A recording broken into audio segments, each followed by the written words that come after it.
Dengan tangan besi, dia mampu menghentikan siapapun yang bertentangan dengan apa yang dia kehendaki.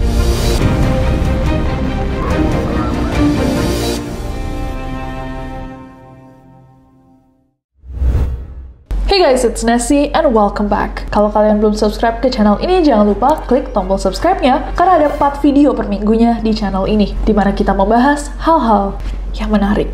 Di Historytelling ini kita udah punya 2 seasons. Yang pertama adalah tentang peneliti-peneliti yang kehilangan nyawa mereka karena penemuannya sendiri. Dan yang kedua yang masih berjalan adalah diktator-diktator terkejam di dunia. Nah, berhubung hari ini adalah hari kemerdekaan Republik Indonesia yang ke-78, kayaknya kurang serak kalau kita langsung lanjutin aja gitu. Jadi kita break sedikit dari diktator-diktator terkejam di dunia dan kita membahas sesuatu yang berhubungan sama Indonesia. Tapi masih setema, satu-satunya Presiden Indonesia yang dianggap banyak pihak sebagai diktator, Presiden Soeharto. Kalau kalian cari, banyak sekali artikel-artikel, baik dari dalam atau luar negeri, yang membahas Presiden Soeharto sebagai diktator. Bahkan kata-kata dari nama-nama besar seperti Jose Ramos Horta, pemenang Nobel Perdamaian, dan mantan Presiden Timor Leste, yang selalu menyebut bahwa Soeharto adalah seorang diktator. SMRC juga pernah melakukan survei tingkat demokrasi dengan membandingkan 3 presiden, dan mayoritas publik yang disurvei itu menilai bahwa rezim Soeharto adalah rezim dictatorship. Banyak pendapat yang terpecah tentang hal ini. Sebagian menganggapnya sebagai seorang diktator, koruptor, penindas yang mestinya diadili. Tapi nggak dikit juga yang memandang Soeharto dengan hormat dan menganggapnya sebagai tokoh yang berjasa. Tapi menurut KBBI, diktator adalah kepala pemerintahan yang mempunyai kekuasaan mutlak, biasanya diperoleh melalui kekerasan dan cara yang tidak demokratis. So, untuk definisi ini sendiri, I will leave it up to you guys. Iya atau tidak? Komen di bawah. But let's get to it. Jenderal Besar TNI Purnawirawan Soeharto adalah presiden kedua Republik kita tercinta Indonesia menggantikan Presiden Soekarno. Beliau lahir di Kemasuk, Yogyakarta pada 8 Juni tahun 1921. Dari seorang ayah yang bernama Kartosudiro yang seorang petani, tapi juga menjabat sebagai seorang pembantu lurah dalam pengairan sawah desa, dan istrinya Sukirah. Nah, belum usianya genap 40 hari aja, sama ibunya Bapak Soeharto tuh udah dititipin sama dukun bayi yang bantu dia pas ngelahirin. Namanya Mbah Kromo Diryo atau Mbah Kromo. Tinggallah Bapak Soeharto cilik dengan Mbah Kromo ini sampai dia berusia 4 tahun. Jadi kebayang ya, selama dia belajar kayak untuk berdiri, ngomong, dan lain-lain, itu diajarinnya sama si Mbah Kromo ini. Soeharto kecil juga suka banget main ke sawah, main air, lumpur, dan menangkap belut atau ikan. Selain itu, dari kecil dia itu lihai memberikan instruksi ke kerbau untuk membajak sawah. Mungkin udah kelihatan ya pada zaman itu bibit-bibit leadership-nya. On the other side, ternyata orang tuanya Little Soeharto itu berpisah. Ibunya menikah lagi dengan seorang laki-laki yang bernama Atmo Pawiro, sedangkan ayah kandungnya Soeharto juga menikah lagi. Dan setelah 4 tahun diurus sama Mbah Kromo, Soeharto akhirnya diambil lagi sama ibunya untuk dirawat. Tapi walaupun ibu sama ayahnya tuh udah pisah, ayahnya tuh juga sekali-sekali tetap datang untuk ngeliat dia. Pernah suatu waktu diceritakan bahwa Soeharto tuh senang banget gara-gara ayahnya pas datang tuh sambil bawa seekor kambing. Menginjak umur 8 tahun, Soeharto pun bersekolah di sekolah dasar puluhan Godean. Tapi ketika ibu sama ayah tirinya tuh pindah ke Kemusuk, Kidul, dia juga harus pindah ke sekolah SD Pedes di Yogyakarta. Nah, pas dia pindah itu, ayah kandungnya khawatir dengan masa depannya Soeharto. Akhirnya Soeharto ini dititipkan ke keluarga om dan tantenya. Kebetulan omnya yang bernama Prawira Wiharjo itu adalah seorang mantri tani, dan ayah omnya itu adalah seorang pengusaha terkenal yang bernama Sudwikatmono. Setelah tamat SD, Soeharto kemudian melanjutkan sekolahnya di sebuah SMP di kampung halamannya Kemusuk. Selesai SMP, dia tuh sebenarnya pingin banget untuk melanjutin sekolahnya, tapi karena alasan ekonomi, akhirnya dia mengurungkan niatnya.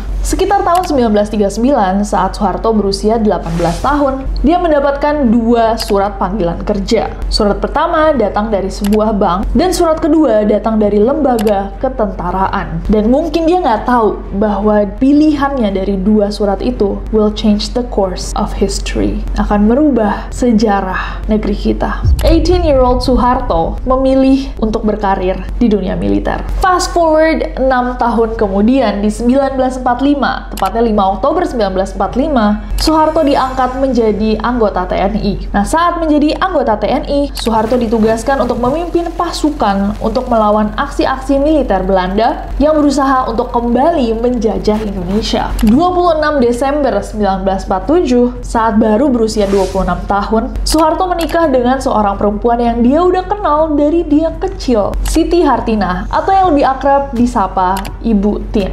Bu Tin ini merupakan putri dari Suryo Haryomo, seorang wedana atau pembantu pimpinan wilayah kabupaten, sekaligus pegawai dari Keraton Mangkunegaran, Surakarta. Dari pernikahannya, dia dikaruniai 3 orang anak laki-laki dan 3 orang anak perempuan. Nah, nama Soeharto itu semakin lama semakin dikenal juga guys, karena perannya sebagai pemimpin komando serangan agresi militer Belanda II di Yogyakarta pada 1 Maret 1949. Dan ya, semakin lama karirnya Soeharto di dalam dunia militer itu juga semakin bagus, semakin sukses, sampai dia mendapatkan pangkat Brigadir Jenderal, kemudian Mayor Jenderal, dan pada 1962 dia naik pangkat menjadi Panglima Komando Cadangan Strategis Angkatan Darat atau Kostrad. Nah, di tahun 1965, ABRI khususnya Angkatan Darat mengalami konflik internal akibat paham Nasakom, nasionalis agama komunis, yang digagas oleh presiden pada saat itu, Presiden Soekarno. Karena hal itu, TNI Angkatan Darat itu terpecah menjadi 2 kubu, sayap kanan dan sayap kiri. Nah, paham Nasakom ini juga di catatan sejarah melatar belakangi sebuah tragedi yang terjadi pada malam hari 30 September 1965 sampai dini hari 1 Oktober 1965. Sebuah penculikan dan penyerangan terhadap 6 orang jenderal yang dilakukan oleh Partai Komunis Indonesia yang tragedinya dikenal dengan nama Gerakan 30 September atau G30 SPKI. Nah, kita ngomong dari catatan sejarah. Oke guys, apa itu G30 SPKI? By the way, ini aku sekalian belajar bareng kalian juga. Karena dulu waktu sekolah kayaknya informasi-informasi ini terlalu berat untuk otakku. Jadi, salah satu partai tertua dan terbesar di Indonesia, PKI, itu berencana untuk menggulingkan pemerintahan era Soekarno dan mengubah Indonesia menjadi negara komunis. Dan karena tragedi G30 SPKI, 5 bulan kemudian, Presiden Soekarno itu mengeluarkan surat perintah 11 Maret atau yang dikenal dengan Super Semar. Isi surat tersebut adalah pemberian wewenang dan mandat kepada Soeharto untuk mengambil dan menentukan segala tindakan supaya permasalahan yang terjadi itu cepat terselesaikan dan keamanan serta ketertiban dapat dipulihkan. Nah, sejak saat itu, Soeharto menjabat menjadi Panglima Komando Pemulihan Keamanan dan Ketertiban. 1 tahun kemudian, pada Maret 1967, saat sidang istimewa Majelis Permusyawaratan Rakyat sementara digelar, Soeharto ditunjuk menjadi pejabat presiden. Mengangkat Jenderal Soeharto sebagai pejabat presiden. Dengan segala kerendahan hati dan penuh rasa tanggung jawab, kami sebagai pengemban ketetapan MPS nomor 9 dan atas nama seluruh prajurit-prajurit Angkatan Bersenjata Republik Indonesia menerima penugasan tersebut. Dan setahun kemudian, pada 26 Maret 1968, Soeharto akhirnya dilantik menjadi Presiden Republik Indonesia. Sebagai Presiden terpilih,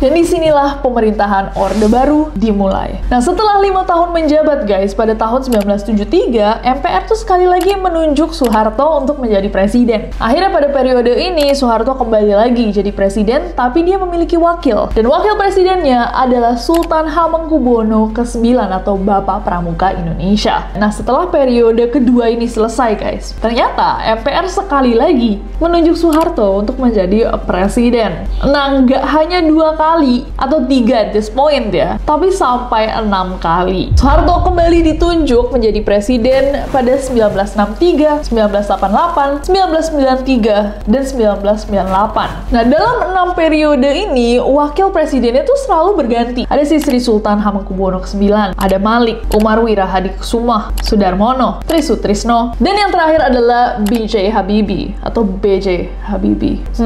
Nah, terpilihnya Soeharto sebagai presiden selama 7 periode ini bukan tanpa alasan, guys. Menurut MPR, Soeharto itu dinilai mampu menjaga ketertiban Indonesia. Dia juga melakukan banyak pembangunan pendidikan, kesehatan, dan infrastruktur di daerah Pulau Jawa yang cukup berkembang pesat. Selain itu, Soeharto juga dinilai mampu menyelesaikan permasalahan ekonomi yang diwarisi oleh presiden sebelumnya. Nah, sebelumnya Indonesia tuh sempat mengalami hiperinflasi sampai 600%. Penumpukan utang luar negeri yang nggak bisa dibayar, defisit anggaran yang bikin ekspor-impor nggak bisa jalan, dan pada saat itu dinilai bahwa masalah-masalah ini tuh bisa teratasi. Inflasinya terkendali, jumlah ekspor meningkat, jumlah investasi dari luar negeri juga bertambah pesat, yang akhirnya mampu menurunkan tingkat kemiskinan di Indonesia. Bahkan Bank Dunia itu menjuluki Indonesia dengan sebutan macan Asia. Tapi meskipun banyak banget kemajuan yang dimulai di era kepemimpinannya Soeharto, ternyata juga banyak kekurangan. Melalui buku Menyaksikan 30 Tahun Pemerintahan Otoriter Soeharto, Salim Said mengatakan bahwa semua stabilitas Indonesia saat itu dibangun di atas otoritarianisme. Dinilai dengan tangan besi, Soeharto perlahan mengontrol tentara dan juga rakyat Indonesia untuk menguasai Indonesia.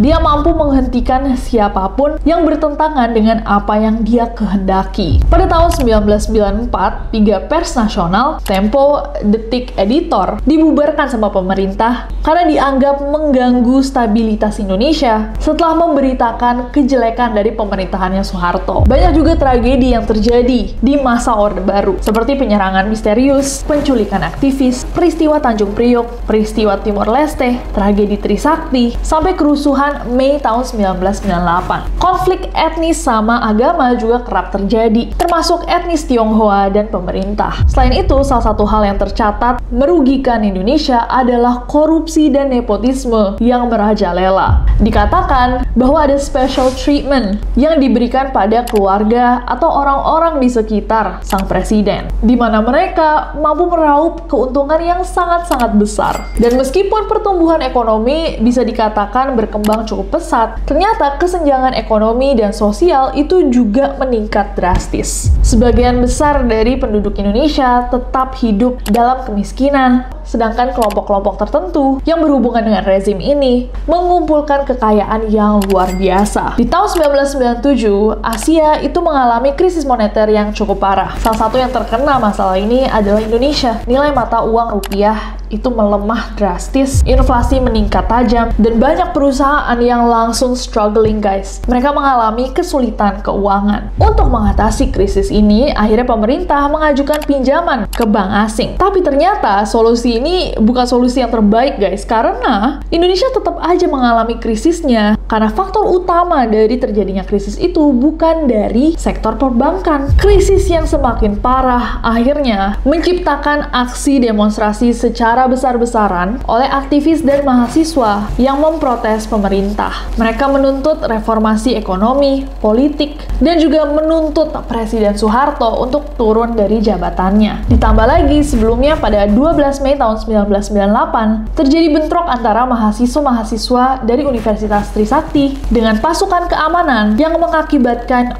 4 nyawa mahasiswa melayang. Tragedi itu semakin membakar kemarahan publik dan memperbesar aksi protes. Setelah menerima banyak tekanan dari berbagai pihak dan jumlah protes yang semakin luas, semakin intens, di tahun 1998 itu, mungkin banyak dari kalian yang nonton bahkan belum lahir. Aku yang udah lahir aja nggak inget. Aku cuma inget TV nyala 24 jam dan nunjukin kekacauan yang terjadi di kota. Akhirnya pada 21 Mei tahun 1998, Presiden Soeharto mengumumkan pengunduran dirinya sebagai Presiden Indonesia yang berkuasa selama 32 tahun. Saya memutuskan untuk menyatakan berhenti dari jabatan saya sebagai Presiden Republik Indonesia terhitung sejak saya bacakan pernyataan ini pada hari ini, Kamis 21 Mei 1998. Dan pada 27 Januari tahun 2006, di usianya yang ke-87 tahun, Presiden Soeharto akhirnya meninggal dunia setelah dirawat selama 24 hari di Rumah Sakit Pusat Pertamina. What a fascinating piece of history. Ya nggak sih guys? Buat papa mama kita, atau kakek nenek kita, om tante, yang melewati masa-masa itu, pasti kalau kalian tanya, memiliki versi mereka sendiri akan pandangannya terhadap Presiden Soeharto. Dan informasi yang kita share hari ini adalah informasi yang kita kumpulkan dari catatan-catatan sejarah yang di-share di buku-buku atau di website-website yang membahas tentang Presiden Soeharto. Garis besarnya lah. Tapi kalau misalkan kalian tahu informasi-informasi tambahan yang lebih detail tapi nggak kita masukin ke video ini, boleh banget ditulis di bawah. Karena ketika membaca ulang sejarah sebagai orang yang lebih dewasa dikit gitu, yang kita tangkap itu sangat-sangat berbeda dari yang kita pelajari dulu waktu di sekolah. Dan tentunya semakin berbeda ketika kalian berdiskusi sama orang-orang ahli sejarah yang mungkin saat ini sedang menonton video ini. Adakah catatan-catatan sejarah yang bahkan kita bahas di video ini yang tidak sesuai dengan kenyataannya? Boleh banget kalian tambahkan di bawah. I would love to read them. Dan sebelum menutup video ini, aku ingin sampaikan, Dirgahayu Indonesia yang ke-78, kita punya banyak sekali mimpi dan juga doa untuk Republik Indonesia kita tercinta. Semua sejarah yang membawa kita ke hari ini, baik yang buruk, baik yang baik, mari kita jaga bersama-sama dan jadikan pupuk buat kemajuan Indonesia di masa mendatang, di mana generasi-generasi mudanya memprioritaskan pendidikannya, mengembangkan budi pekerti, dan membuktikan bahwa kalau misalkan memang kita terkenal sebagai orang-orang baik di mata dunia, mereka benar, kita memang baik tapi tidak permisif. Baik bukan berarti kita mampu dikucilkan, baik bukan berarti kita selalu mengalah, baik bukan berarti kita akan selalu hanya menjadi supporter, bukan yang disupport, pembeli bukanlah pembuat, dan pengikut bukanlah pemimpin. Doa tertulusku untuk negeri tercinta, merdeka, merdeka, merdeka. Jangan lupa subscribe guys, komen di bawah siapa lagi yang kita harus bahas di Historytelling. Semoga kalian suka Historytelling, I love it. Dan subscribe karena aku gak sabar untuk ketemu kalian lagi. Sampai jumpa.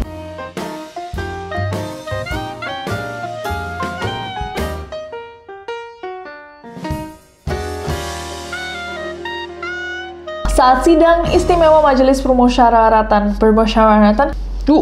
The New Order. Kalian bikin aku deg-degan sih. Oke. He was the president when I was born. It's crazy. Di atas otoritarian